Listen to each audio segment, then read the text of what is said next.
تو ایمان امن سے بنا ہے لغوی اعتبار سے، جس کا معنی ہے امن دینا۔ قرآن عظیم کے مطابق، قرآن عظیم کے نزدیک ایمان کسے کہتے ہیں اور ایمان کا مطلب، مفہوم؟ اصطلاح قرآن میں ایمان کی جو اصل ہے، جس پر تمام عقائد کا دار و مدار ہے، کل آمن باللہ وملائکتہ وکتبہ ورسلہ لا نفرق بین احد من رسلہ۔ اے محبوب، تمہارے رب کی قسم، یہ سارے توحید والے اور دیگر لوگ اس وقت تک مومن نہ ہوں گے جب تک کہ تم کو اپنا حاکم نہ مانے۔ الحمدللہ رب العالمین والصلاة والسلام علی سید الانبیاء والمرسلین، اما بعد فاعوذ باللہ من الشیطان الرجیم، بسم اللہ الرحمن الرحیم۔ ان الدین عند اللہ الاسلام، صدق اللہ العظیم وصدق رسولہ النبی الکریم الامین المتین الرؤوف الرحیم۔ محترم ناظرین، آج ہم حضرت علامہ مولانا مفتی محمد عظمت نعیمی صاحب قبلہ کے پاس آئے ہیں اور حضرت سے بہت ساری معلومات حاصل کرنا چاہیں گے، جو کہ بہت سب کے لیے خاص ہوتی ہیں اور خاص کر کے تمام مسلمانوں کے لیے بہت ہی اہمیت کی حامل ہیں۔ انشاءاللہ آپ اس ویڈیو میں بہت ساری نئی چیزیں سیکھیں گے۔ آج ہم حضرت سے مخاطب ہو کر کے ایک اہم نقطہ پوچھنے جا رہے ہیں کہ قرآن عظیم کے مطابق، قرآن عظیم کے نزدیک ایمان کسے کہتے ہیں اور ایمان کا مطلب، مفہوم اور ایمان کی تعریف کیا ہے۔ تو حضرت السلام علیکم ورحمۃ اللہ وبرکاتہ۔ وعلیکم السلام ورحمۃ اللہ وبرکاتہ۔ حضرت آپ کا بہت بہت شکریہ کہ آپ نے وقت دیا۔ تو آج کا جو ایک اہم موضوع ہے وہ ہماری طرف سے یہ کہ ایمان کسے کہا جاتا ہے اور ایمان کا مفہوم اور معنی کیا ہے، قرآن کریم نے ایمان کو کس طریقے سے بیان کیا ہے کہ ایمان کیا ہے۔ جزاک اللہ۔ اعوذ باللہ من الشیطان الرجیم، بسم اللہ الرحمن الرحیم۔ الحمدللہ لم یزل عالما قدیرا حیا قیوما سمیعا بصیرا۔ جیسا کہ آپ نے ایمان کے تعلق سے پوچھا ہے کہ قرآن عظیم کے نزدیک یا قرآن عظیم کے مطابق ایمان کسے کہتے ہیں، قبل اس کے کہ اس کی وضاحت کی جائے، قرآن عظیم میں بعض الفاظ ایسے ہیں جو کسی خاص معنی میں استعمال کیے گئے ہیں۔ اگر ہم ان الفاظ کو ان معنوں میں استعمال نہیں کریں گے تو یا تو قرآن عظیم کا مقصد فوت ہو جاتا ہے یا معنی بدل جاتا ہے۔ اس لیے ہمیں ان اصطلاحات کو یاد رکھنا بہت زیادہ ضروری ہے۔ اب جو ایمان کا معاملہ ہے تو ایمان امن سے بنا ہے لغوی اعتبار سے، جس کا معنی ہے امن دینا۔ اور اصطلاح شریعت میں ایسے عقائد کو اپنانے کا نام ایمان ہے کہ جن عقائد کو اپنانے کے بعد انسان دائمی عذاب سے بچ جائے، یعنی اللہ تعالیٰ کو ماننا، اس کے رسولوں کو ماننا، اس کی کتابوں کو ماننا، فرشتوں کو ماننا، قبر، حشر، نشر، ان ساری چیزوں کو ماننا، جس کا کچھ ذکر سورہ بقرہ پارہ نمبر 3 میں اس آیت کریمہ میں موجود ہے۔ اللہ پاک ارشاد فرماتا ہے، کل آمن باللہ وملائکتہ وکتبہ ورسلہ لا نفرق بین احد من رسلہ۔ سب مومن اللہ اور اس کے فرشتوں اور اس کی کتابوں اور اس کے رسولوں پر ایمان لائے اور وہ کہتے ہیں کہ ہم خدا کے رسولوں میں فرق نہیں کرتے، یعنی ایمان لانے کے معاملے میں فرق نہیں کرتے۔ اور اسی طرح مزید اس میں اور بھی آیات کریمہ ہیں، لیکن آپ نے جو اشارہ کیا تھا کہ قرآن عظیم کے نزدیک یا قرآن عظیم کے مطابق ایمان کسے کہتے ہیں، تو میں لغوی اعتبار سے بھی ابھی واضح کر چکا ہوں، اور اصطلاح شرع کے اعتبار سے بھی کہ ایمان کسے کہتے ہیں۔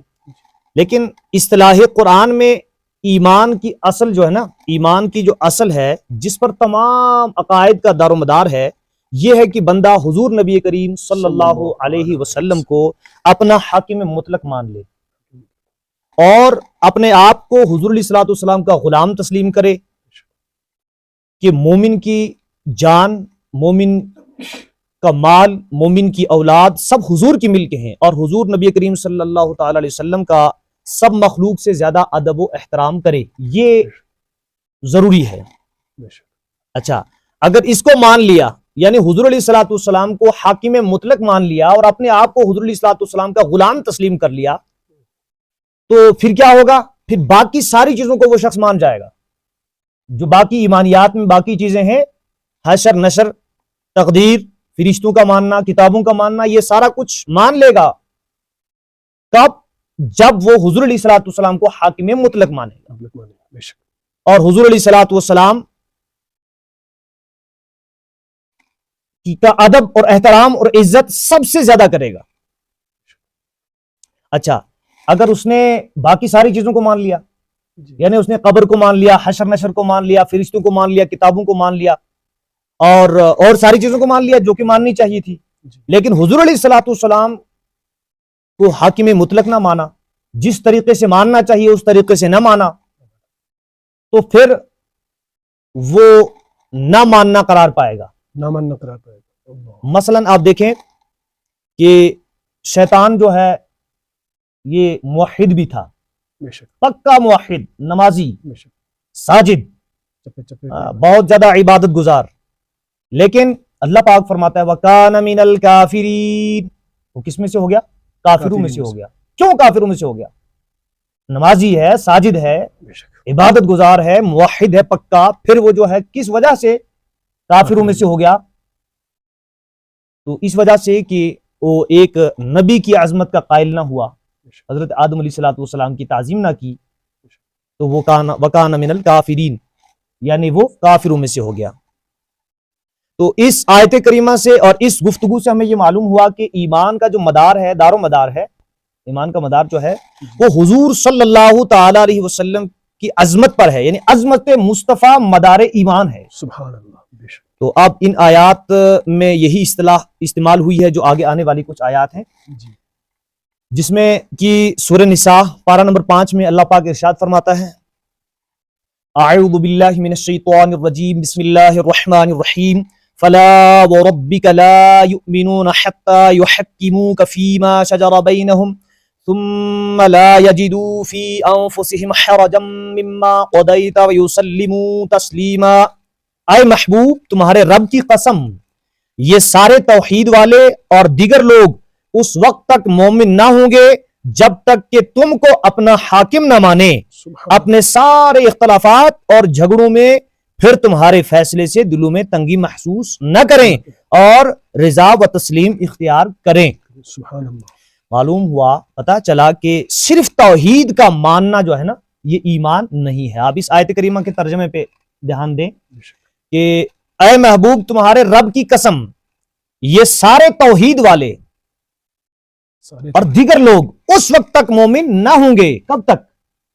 جب تک تم کو اپنا حاکم نہ مان لیں۔ اے محبوب، جب تک تم کو اپنا حاکم نہ مان لیں، اور صرف حاکم ماننا ہی نہیں بلکہ آگے کہ ثم لا یجدوا فی انفسہم، اور اس سے پہلے فیما شجر بینہم، بہرحال جب تک حاکم نہ مانے اور اپنے تمام اختلافات اور جھگڑوں میں آپ کا جو فیصلہ ہو اسے تسلیم نہ کریں، دل سے تسلیم کریں، اور اس اپنا وہ کیا کہتے ہیں سرخم تسلیم نہ کریں، ہاں جب تک نہ کر لیں تب تک وہ مومن نہیں ہو سکتے۔ یہ سورہ نساء میں پارہ نمبر 5 میں اللہ پاک کا ارشاد گرامی موجود ہے۔ ماشاءاللہ۔ اسی طرح ہم ایک اور آیت کریمہ جس کے بعد ہم خلاصے کے طور پر واضح کریں گے انشاءاللہ۔ اللہ پاک ارشاد فرماتا ہے سورہ بقرہ میں پارہ نمبر 1 میں، وَمِنَن، اس میں پارہ نمبر 1 ہے اور سورہ بقرہ، وَمِنَ النَّاسِ مَن يَقُولُ آمَنَّا بِاللَّهِ وَبِالْيَوْمِ الْآخِرِ وَمَا هُمْ بِمُؤْمِنِينَ، لوگوں میں بعض وہ منافق بھی ہیں جو کہتے ہیں کہ ہم اللہ اور قیامت پر ایمان لائے مگر وہ مومن نہیں۔ اللہ اکبر۔ دیکھو منافق جو تھے نا وہ اکثر یہودی تھے جو اللہ تبارک و تعالیٰ کی ذات و صفات و قیامت وغیرہ کو تو مانتے تھے، مگر انہیں رب نے کافر فرمایا۔ کیوں؟ اس لیے کہ حضور نبی کریم صلی اللہ تعالی علیہ وسلم کو نہیں مانتے تھے، اس لیے انہوں نے اللہ کا اور قیامت کا نام تو لیا مگر حضور علیہ السلام کا نام نہ لیا۔ یہ جو آیات کریمہ ہم نے آپ کے سامنے پیش کی ہیں اور یہ جو گفتگو کی ہے، اس کا خلاصہ یہ ہے کہ اللہ تعالیٰ پر ایمان لانا، اس کے فرشتوں پر ایمان لانا، اس کے رسولوں پر ایمان لانا، اس کی کتابوں پر ایمان لانا، حشر نشر کو ماننا، یہ سب چیزیں ایمان کے لیے ضروری ہیں، لیکن مدار ایمان عظمت مصطفیٰ ہے صلی اللہ قرآن عظیم کے نزدیک، بے شک کہ جب ان ساری چیزوں کو اگر کوئی شخص مانتا ہو لیکن حضور علیہ الصلوۃ والسلام کو حاکم نہ مانتا ہو، حضور علیہ الصلوۃ والسلام کا ادب نہ کرتا ہو جیسا کہ کرنا چاہیے، اور حضور علیہ الصلوۃ والسلام کی تعظیم نہ بجا لاتا ہو، تعظیم نہ کرتا ہو جیسے کہ تعظیم کرنے کا حق ہے، تو حضور علیہ الصلوۃ والسلام کو حاکم نہ مانے، حضور علیہ الصلوۃ والسلام کی تعظیم نہ کرے، ادب و احترام نہ کرے، تو پھر وہ شخص جو ہے وہ مومن نہیں ہو سکتا۔ بس سیم اسی طرح جس طرح شیطان موحد، نمازی، ساجد، عابد سارا کچھ اس کے پاس تھا، ایک نبی کی عظمت کا قائل نہ ہوا، سارا کچھ دھرے کا دھرا رہ گیا، اللہ پاک نے فرمایا وَكَانَ مِنَ الْكَافِرِينَ، وہ کافروں میں سے ہو گیا۔ بس اسی طرح یہاں پر بھی اگر باقی ساری چیزوں کو کوئی شخص مانتا ہے لیکن حضور علیہ الصلوۃ والسلام کا ادب و احترام نہیں کرتا، یا حضور علیہ الصلوۃ والسلام کو حاکم مطلق نہیں مانتا، حاکم مطلق ماننا پڑے گا، اور اپنے آپ کو حضور علیہ الصلوۃ والسلام کا غلام ماننا پڑے گا، کیونکہ مومن کا مال، مومن کی اولاد، یہ سارے کا سارا سب کچھ حضور علیہ الصلوۃ والسلام کی ملک ہے، سبحان اللہ، حضور علیہ الصلوۃ والسلام کی ملک ہے، تو یہ ماننا پڑے گا، تب جا کے ایمان مکمل ہوگا۔ یہ جو دوسری آیت کریمہ ہم نے پڑھی تھی جو سورہ بقرہ میں ہے، اللہ پاک جو ارشاد فرماتا ہے وَمِنَ النَّاسِ مَن يَقُولُ آمَنَّا بِاللَّهِ وَبِالْيَوْمِ الْآخِرِ وَمَا هُمْ بِمُؤْمِنِينَ، یعنی لوگوں میں بعض وہ منافق ہیں کہ جو اللہ پر ایمان لاتے ہیں اور آخرت کے دن پر ایمان لاتے ہیں، لیکن جو ہے اللہ پاک فرماتا ہے وَمَا هُمْ بِمُؤْمِنِينَ، وہ مومن نہیں ہے۔ وہ کیوں مومن نہیں ہے؟ کیونکہ وہ باقی چیزوں کو تو مانتے ہیں لیکن حضور علیہ الصلوۃ والسلام کو نہیں مانتے۔ تو معاملہ یہ ہے، بات یہ ہے کہ ہمیں حضور علیہ الصلوۃ والسلام کو حاکم مطلق ماننا ہے، حضور علیہ الصلوۃ والسلام کا ادب کرنا ہے تمام کائنات سے بڑھ کر، حضور علیہ الصلوۃ والسلام کو حاکم مطلق ماننا اور حضور علیہ الصلوۃ والسلام کی عظمت کا قائل ہونا، اور حاکم مطلق ماننے کے ساتھ ساتھ اپنے آپ کو حضور علیہ الصلوۃ والسلام کا غلام تسلیم کرنا، تو یہ ساری چیزیں ایمان کے لیے ضروری ہیں، مدار ایمان ہیں، اصطلاح قرآن میں مدار ایمان ہے، اس کے سوا انسان کا ایمان مکمل نہیں ہو سکتا، مکمل نہیں ہو سکتا۔ جو شخص نبی اکرم صلی اللہ علیہ وآلہ وسلم کا نہیں ہے تو گویا وہ خدا کا نہیں ہے، کیونکہ یہاں پر تو مفتی صاحب نے ارشاد فرما دیا کہ قرآن بتا رہا ہے جب تک انسان رسول عربی صلی اللہ علیہ وآلہ وسلم کو نہ مانے یا ان کے مطلب ان کو ماننے کا جو حق ہے وہ حق ادا نہ کرے، تب تک انسان کا ایمان کامل و اکمل نہیں ہے، تب تک وہ انسان سمجھ لیجئے کہ کافروں میں شمار ہے۔ تو گویا کہ انسان کا ایمان تب مکمل ہے جب انسان نبی اکرم صلی اللہ علیہ وآلہ وسلم کو جانے ایمان تصور کرے، نبی اکرم صلی اللہ علیہ وآلہ وسلم کو اپنا حاکم مطلق یہ جب انسان مان لیتا ہے تو پھر جا کر کے انسان کا ایمان کامل و اکمل ہو جاتا ہے۔